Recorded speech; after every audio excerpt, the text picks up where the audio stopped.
Տեսեք ժողով ջան, հիմա ինչ է կատարվում, երբ որ ապահովիչները չեն հաշվարկում իր նոմինալով տնեն, այլ դնում են ավելի բարձր, իր չափից ավել։ Հիմա տեսեք, սովորականի դեպքում լարումը նստած է ինչ-որ պատրիբիցիլի վրա, ասենք տվյալ պահին այս լամպճկեն է, ու ինքը նորմալ աշխատում է, բայց հիմա լամպճկայի և որտեղից որ լարումը պետք է գա նստի իր վրա, այդ արանքում այն սեմ բլոկ ասածները, որ կա ապահովիչների բլոկը, այնտեղ նստած է ապահովիչ։ Այդ չերիզ ապահովիչ, այդ ապահովիչի միջոցով գալիս է լարումը նստում է լամպճկայի վրա, սիգնալի վրա, ռելեի վրա, ինչ-որ մի պատրիբիցիլի վրա։ Հիմա երբ որ այդ ապահովիչը չկա կամ ապահովիչի տեղը նախատեսված 7.5-ի տեղը ասենք 20 են դնում, 30 են դնում, այդ դեպքում ինքը չի հասցնում կարոտկի լինելու դեպքում, ասենք եթե մոտորչիկն է կարոտկի մեջը, վենտիլատորն է կարոտկի, սիգնալն է կարոտկի, չի հասցնում ապահովիչը գցի, այսենց բաժառ են դնում։ Այն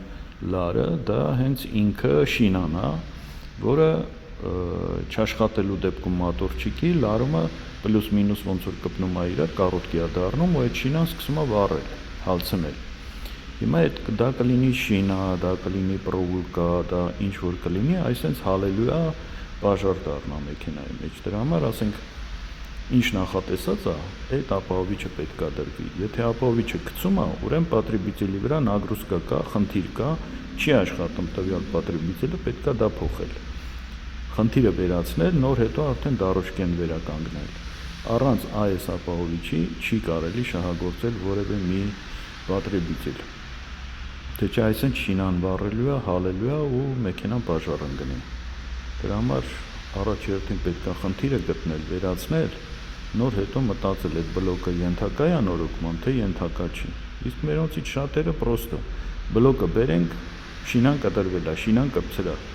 Եղբայր շինան ինչին կպցնեմ, եթե շինան կտրվել է, ուրեմն խնդիր է առաջացել ընդդեմ։ Ու այսենց հալել փչացել է։ Դրա համար զգուշ եղեք ու ամեն մի ապահովիչ պատահական մի դրեք։ Մի հատ ստից ապահովիչի պատճառով, որ ասենք 10 ամպերի տեղը 31 դնում, այսպես կարող ամբողջ մեքենան հալի ու խնդիր առաջացնի, եթե ոչ բաժառ ընկնի վառվի մեքենան։ Ամենավտանգավոր բանն է չնախատեսած ապահովիչ, չնախատեսած պատրիբիցիլ, ավելնորդ պատրիբիցիլներ դնել եւ նույն ապահովիչի տակ օգտագործել։ Վտանգը ավելի է շատանում։ Այնպես որ առանց ստուգելու, առանց նայելու, առանց խնդիրը գտնելու այս պրովուդներն ու շինան այսօրն ընկնելու։ Դրա համար պետք է սկզբից խնդիրը գտնել, վերացնել, նոր հետո մնացածը։ Այնպես որ առանց դրա ոչինչ չի լինի։